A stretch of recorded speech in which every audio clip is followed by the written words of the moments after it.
नमस्कार विद्यार्थी मित्रांनो, सायन्स कन्सेप्ट अकॅडमी तुमचं स्वागत करत आहे. आपल्या सगळ्यांचं हे चॅनल आहे आणि तुम्ही मागच्या व्हिडिओचा अभ्यास केला असेलच याची मला नक्की खात्री आहे. आपण मागच्या व्हिडिओत पाहिलं होतं की एक्सपिरियन्सेस ऑफ ग्रॅव्हिटेशनल फोर्स, त्याच्यामध्ये ग्रॅव्हिटेशनल फोर्सनुसार जे दोन वस्तू एकमेकांच्या संपर्कात असतात त्या एकमेकांना ग्रॅव्हिटेशनल फोर्सने अट्रॅक्ट करतात आणि त्याचा परिणाम कसा होतो याचे दोन एक्झाम्पल आपण पाहिले होते. पहिल्या एक्झाम्पलमध्ये दोन मुलांची उदाहरण होती. त्यांचा मास खूप कमी असल्यामुळे त्यांचा फोर्स खूप छोटा आला होता. तो होता 4.002 इंटू 10⁻⁷ न्यूटन. हा खूपच कमी होता. मग दुसऱ्या एक्झाम्पलमध्ये आपण अर्थचं मास, विराटचं मास घेऊन फोर्स काढला होता. तो 7.33 न्यूटन होता. तो खूप जास्त होता, त्यामुळे विराट अर्थकडे अट्रॅक्ट होत होता. तिसऱ्या उदाहरणामध्ये आपण आता पाहतोय तर लक्ष द्या, इथे आपण एक प्लॅनेट आणि एक सॅटेलाइट घेतलं आहे. द मास ऑफ प्लॅनेट अर्थ 6.6 into 10⁻24 kg. The mass of moon 7.4 into 10⁻22 kg. Distance in between them is 3.84 into 10⁵ kilometre. तुम्हाला माहिती आहे की आपल्या इथे मीटर हे युनिट लागणार आहे, त्यामुळे किलोमीटरचं रूपांतर मीटरमध्ये करताना 3.84 into 10⁵ किलोमीटर, त्यात आपण 1000ने गुणायचे, त्यामुळे 10⁻³ ने मल्टिप्लाय केलं. मग इंडायसेसच्या रूलनुसार 10⁵ इंटू 10⁻³ या मल्टिप्लिकेशनमुळे इंडायसेसची बेरीज होऊन 10⁸ झाले. तर आपल्याला डिस्टन्स मिळालेले 3.84 इंटू 10⁸ मीटर. जीची जी ग्रॅव्हिटेशनल कॉन्स्टंटची व्हॅल्यू आहे ती 6.7 into 10⁻11 newton metre square per kilogram square. Formula F = G m1/m1 into m2/d².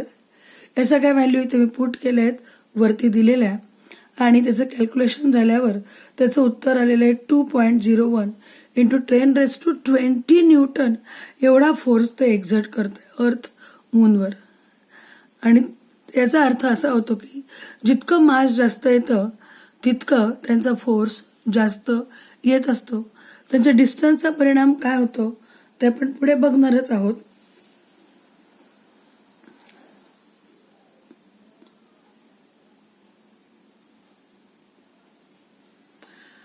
आता कुठल्याही गोष्टीला फोर्स एक्झर्ट केला की त्याच्यावर मास आणि व्हेलॉसिटी आणि ऍक्सलरेशन या गोष्टी आपोआप घडतातच. न्यूटनचा थर्ड लॉ आणि सेकंड लॉ आपण शिकलाच आहे सुरुवातीच्या व्हिडिओमध्ये. तर न्यूटनचा थर्ड लॉ काय सांगतो आपल्याला की कुठल्याही दोन वस्तू जेव्हा एकमेकांवर अट्रॅक्ट करतात तेव्हा त्या equal and opposite force exert करत असतात. मग वरती दाखवलेल्या आकृतीप्रमाणे एक अर्थ आणि एक स्टोन जर असेल तर अर्थ attract the object, it means stone, and equal and opposite force act on object means attract the stone. पण असं जरी असलं तरी आपण जेव्हा प्रत्यक्ष दगडवर फेकतो तेव्हा आपल्याला जाणवतं की स्टोन अर्थकडे अट्रॅक्ट होतोय, पण अर्थ काही वर सरकत नाही किंवा चढत नाही असं जाणवतं. असं का होतं यासाठी आपल्याला न्यूटनचा सेकंड लॉ बघायचा आहे. According to Newton second law, force is equal to mass into acceleration, F = m into a. मग a ची व्हॅल्यू आपल्याला काढायची, त्यामुळे न्यूमरेटरला जो m आहे तो डिनॉमिनेटरला जाईल आणि a = F/m. मग अशी पाहिलेल्या फॉर्म्युल्यानुसार it shows that acceleration is inversely proportional to mass. याचा अर्थ मास जर कमी असेल तर ऍक्सलरेशन जास्त, आणि जर मास जर जास्त असेल तर ऍक्सलरेशन कमी. Mass of stone is very less. दगडाचं मास खूपच कमी आहे, therefore acceleration is more. And mass of earth is very very large, therefore acceleration is very very small. अशा पद्धतीने ॲक्सलेशन आणि मासचा संबंध आहे. मग आपण जो वर फेकलेला दगड आहे तो अर्थकडे जोरात ॲक्सिलेटेड होतो आणि तो खाली येतो, परंतु अर्थचं मास खूप जास्त असल्यामुळे ते ॲक्सिलेशन इतकं कमी आहे की earth does not rise toward the sun. 2 न्यूटनच्या थर्ड नियमानुसार ते दोघं एकमेकांकडे अट्रॅक्ट जरी होत असले तरी स्टोन अर्थकडे येतो पण अर्थ स्टोनकडे जात नाही. याच्या मागचं कारण आहे की स्टोनचं ॲक्सिलेशन खूप जास्त आहे कारण त्याचा मास खूप कमी आहे आणि अर्थचा मास खूप जास्त असल्यामुळे त्याचं ॲक्सिलेशन खूपच कमी आहे.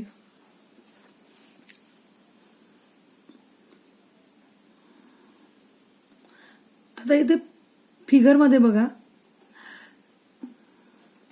स्टोन समजा स्टोनचं मास 1 किलोग्रॅम असेल आणि अर्थचं मास आपल्याला माहितीच आहे आणि त्यांचं जर आपण ॲक्सिलेशन कॅल्क्युलेट केलं तर इथे 9.8 मीटर पर सेकंद स्क्वेअर एवढं या स्टोनचं मास येईल आणि अर्थचं मात्र ॲक्सिलेशन येईल आणि अर्थचं acceleration 1.63 into 10⁻⁴ metre per second square.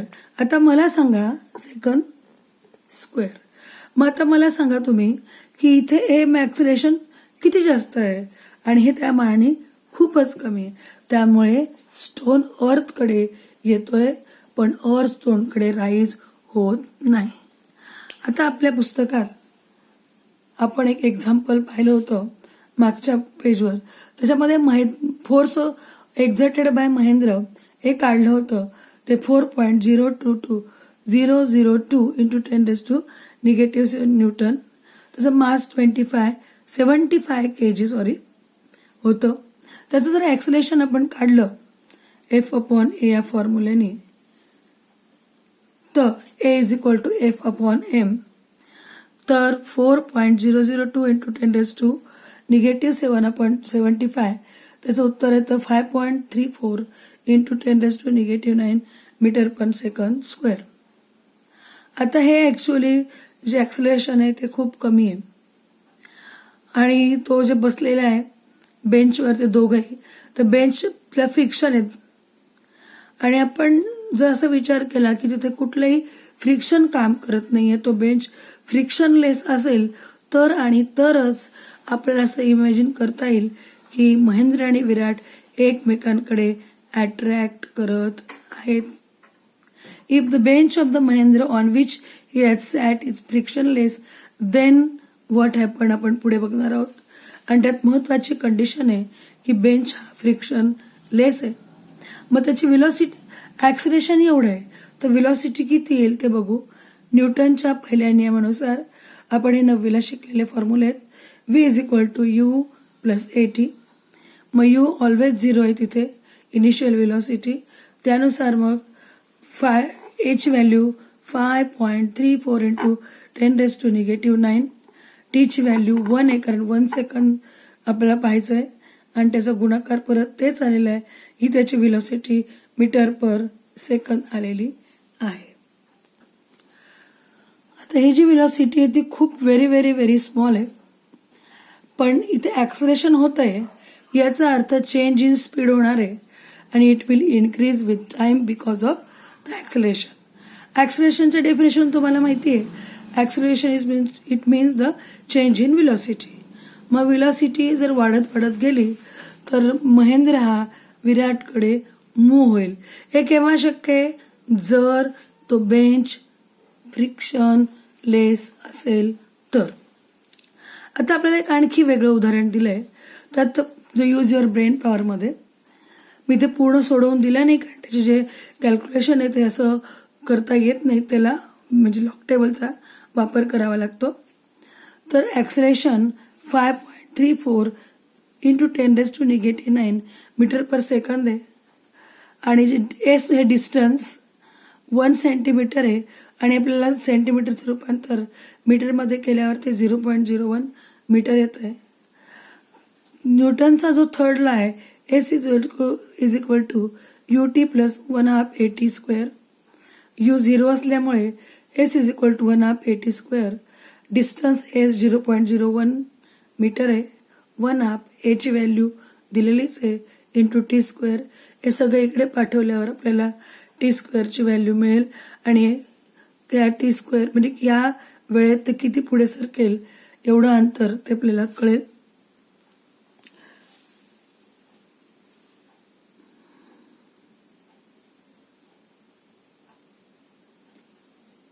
अशा पद्धतीने आपल्या हे लक्षात आलं की जर आपण वर स्टोन पाठवला, if stone throne upward, it's velocity slowly decreases due to the Earth's gravitational force, which is center seeking. At last, its velocity becomes 0 and it falls down. समजलं ना तुम्हाला की दगड खाली का येतो आणि पृथ्वीवर का सरकत नाही? म्हणजे छोटंसं रहस्य आपल्याला उलगडलेलं आहे. ते F=G m1 × m2/d² या फॉर्म्युल्यानुसार. सो न्यूटनचे आपण जे सेकंड थर्ड लॉ पाहिले त्याच्या आधारावर आपण हे एक्सप्लेन केलेलं आहे की त्याचं मास जास्त असल्यामुळे ॲक्सेलरेशन खूप जास्त आहे. मास जास्त असल्यावर ॲक्सेलरेशन कमी होतं आणि मास कमी असल्यावर ॲक्सेलरेशन जास्त होतं. आता एक प्रश्न पुढे आपल्याला पडतो की मग मून किंवा आर्टिफिशियल सॅटेलाइट यांचं पण मास खूप जास्त आहे, मग ते खाली काय येत नाहीत? तर त्यांना त्यांची एक व्हेलॉसिटी आहे आणि त्या व्हेलॉसिटीनुसार ते अर्थ भोवती फिरत असतात. त्याच्यामुळे ते कंटिन्यू फिरतच असतात, ते खाली येत नाहीत. अशा पद्धतीने आपण न्यूटनचा युनिव्हर्सल लॉ, न्यूटनचे लॉ ऑफ मोशन याच्या आधारावर हे उत्तर शोधून काढलं की वर फेकलेला दगड खाली का येतो, पण अर्थ अट्रॅक्ट जरी होते असं आपण रूलमध्ये म्हणतो तरी ती वर का सरकत नाही. आता आपल्याला पृथ्वीचं जे ॲक्सेलरेशन आहे ते काढायचंय, पण त्याच्या आधी आपल्याला एक इंटरेस्टिंग अशी एक कन्सेप्ट शिकायची आहे. त्याला म्हणतात फ्री फॉल. फॉल म्हणजे पडणं तुम्हाला माहितीच आहे. फ्री म्हणजे फ्री काय, तर फ्री म्हणजे काय की कुठल्याही प्रकारचा इतर फोर्स काहीही नसताना. आपण जर विचार केला तर एखादी वस्तू जेव्हा वरून खाली फेकतो तेव्हा इकडून इकडून हवेचा दाब असतो, हवा त्याला वर ढकलत असते, वेगवेगळ्या दिशेने लोटत असते. पण आपण असं इमॅजिन करायचं की असं काहीच जेव्हा नसेल तेव्हा जो दगड किंवा वरतून वस्तू खाली येते त्याला फ्री फॉल म्हणतात. इथे डेफिनेशन बघा. The falling of a body or object from a height towards the earth under the gravitational force of earth (मध्ये with no other forces acting on it is called a free fall. आता बघा इथे कुठल्या तरी height वरून body earth कडे पडते पण इतर कुठलाही फोर्स त्याच्यावर ऍक्ट होत नाही, तेव्हा जे पडणं आहे त्याला फ्री फॉल असं म्हणायचं. फ्री फॉल समजून घेण्यासाठी आपल्याला 1-2 एक्सपेरिमेंट पाहिजेत. त्यातला पहिला एक्सपेरिमेंट आहे तो म्हणजे समजा एक दगड घेतला आणि एक पीस घेतलं. दगडाचं मास जास्त आहे आणि पिसाचं मास खूप कमी आहे. मग आपण असं पाहिलं दगड हा जड असतो, therefore stone reaches on ground early and feather comes later. आता पीस हलकं असल्यामुळे ते हवेने इकडे तिकडे सरकेल आणि ते खाली पोचायला वेळ लागेल. असं होणार आहे कारण तिथे हवेचा दाब किंवा इतर वेगवेगळे फोर्स त्याच्यावर ऍक्ट करतात, हवेचा फ्रिक्शन फोर्स वगैरे. पण रॉबर्ट बॉयल याचा एक्सपिरियन्स त्याने जो केला त्यात त्यांनी काय केलं की त्यांनी असा एक्सपेरिमेंट केला, हे दोन्ही वस्तू पाठवल्या वरून खाली सोडल्या, पण it is in a vacuum. The same experiment is not taken when it is occurred in the vacuum. The both objects, stone and feather, falls on the earth at the same time. जेव्हा हाच experience आपण कुठल्याही प्रकारची हवा अवतीभोवती असताना जेव्हा करतो ना तेव्हा तिथे ते दोघंही दगड आणि पीस हे एकाच वेळेस खाली येतात. म्हणजे त्याचं वजन किती वगैरे याचा काही प्रभाव पडत नाही. असाच एक अनुभव एक्सपिरियन्स ग्रेट सायंटिस्ट गॅलिलिओ यांनी केला होता आधीच्या काळी. त्यांनी काय केलं होतं की हे दोन्ही पीस जे पीस आणि स्टोन दोन्ही वस्तू वरून सोडल्या होत्या त्या पिसाच्या हा एक्सपेरिमेंट आपल्या पुस्तकात छापलेला आहे. आणि तेव्हा त्याला हेच जाणवलं होतं की त्यांचं ॲक्सलेशन जे ते खाली पडताना दोघे एकाच वेळेस पडतात. त्याचं वजन किती, मास किती याच्यावर ते खाली पडणं ॲक्सलेशन अवलंबून नसतं. Acceleration is free from the object mass of both object. कळलं तुम्हाला? लक्षात आलं का? की म्हणजे दगड जड आहे, पीस हलकं आहे, तरी सुद्धा ते दोन्ही एकाच वेळेस पडतील. पण विचार काय करायचा आहे, तिथे कुठल्याही प्रकारचा फ्रिक्शनल फोर्स, एअर फोर्स म्हणजे एअरचा फ्रिक्शनल फोर्स ऍक्ट होत नाही. आता आपण इथे थांबतोय आज विद्यार्थी मित्रांनो. पुढच्या वेळेस आपण अर्थ ग्रॅव्हिटेशनलचं ॲक्सलेशन बघणार आहोत. पण आता तुम्हाला हे समजलंच असेल. तुम्ही हे सगळं समजून घ्या. तुम्हाला काही शंका असतील तर तुम्ही मला विचारा. आणि आपलं हे चॅनल सबस्क्राईब करा, बेल आयकॉन दाबा, लाईक करायला विसरू नका. धन्यवाद.